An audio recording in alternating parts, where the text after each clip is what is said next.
Indian cultural influence, Greater India. Most of the Indian subcontinent was conquered by the Maurya Empire during the 4th and 3rd centuries BC.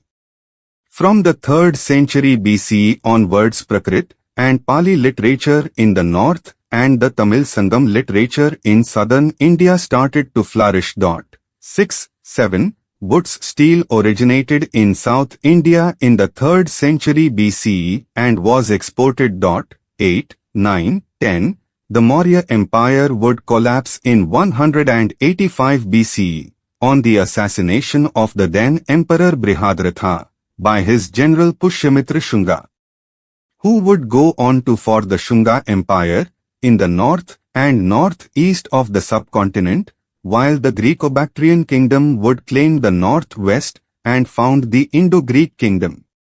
During this classical period, various parts of India were ruled by numerous dynasties, including the 4-6th centuries CE Gupta Empire. This period, witnessing a Hindu religious and intellectual resurgence, is known as the Classical or Golden Age of India.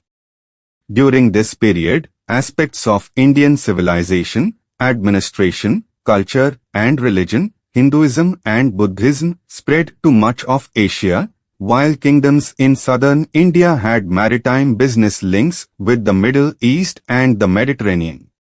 Indian cultural influence spread over many parts of Southeast Asia, which led to the establishment of Indianized kingdoms in Southeast Asia, Greater India. 11-12 The most significant event between the 7th and 11th century was the tripartite struggle centered on Kannauj that lasted for more than 2 centuries between the Pala Empire, Rashtrakuta Empire and Gurjara-Pratihara Empire.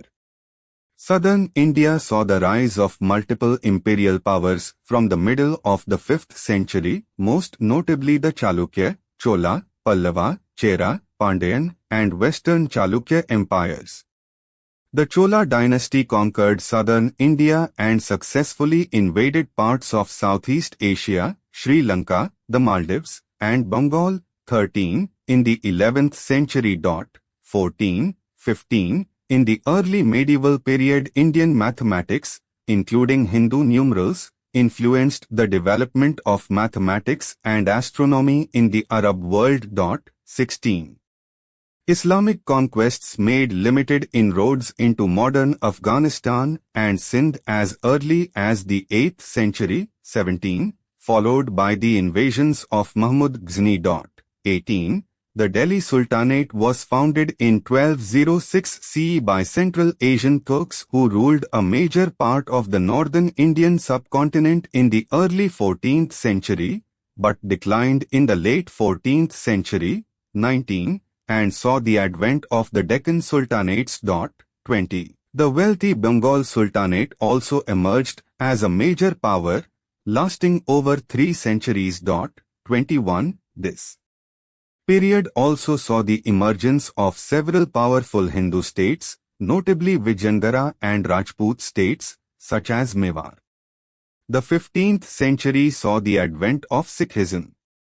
The early modern period began in the 16th century, when the Mughal Empire conquered most of the Indian subcontinent. 22 Signaling the proto-industrialization, becoming the biggest global economy and manufacturing power. 23 With a nominal GDP that valued a quarter of world GDP, superior than the combination of Europe's GDP. 24-25 The Mughals suffered a gradual decline in the early 18th century, which provided opportunities for the Marathas, 6 Mysoreans, Nizams, and Nawabs of Bengal to exercise control over large regions of the Indian subcontinent. 26 It will be continued in the next video. Thank you for watching. Stay safe.